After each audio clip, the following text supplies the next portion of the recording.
Welcome to Manuel Antonio Beach in Costa Rica, where today we're going to learn how to surf with the Manuel Antonio Surf School. Because we were beginners, they gave us these nice big foam longboards. We learned some basics on land and then we strapped up to get out on the waves. What's really cool about the Manuel Antonio Surf School is that they tailor your lesson to your level of experience.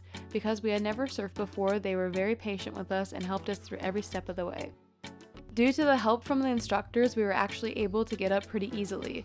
We took to it in no time and were able to do multiple sessions before we took a break to eat some pineapple. Learning to surf has always been a dream of ours, and this lesson made it seem so easy. We've been surfing! Woo! The waves at this beach have been known to be good for beginners, so if you've ever wanted to try surfing, I highly recommend looking up the surf school if you're ever in Manuel Antonio.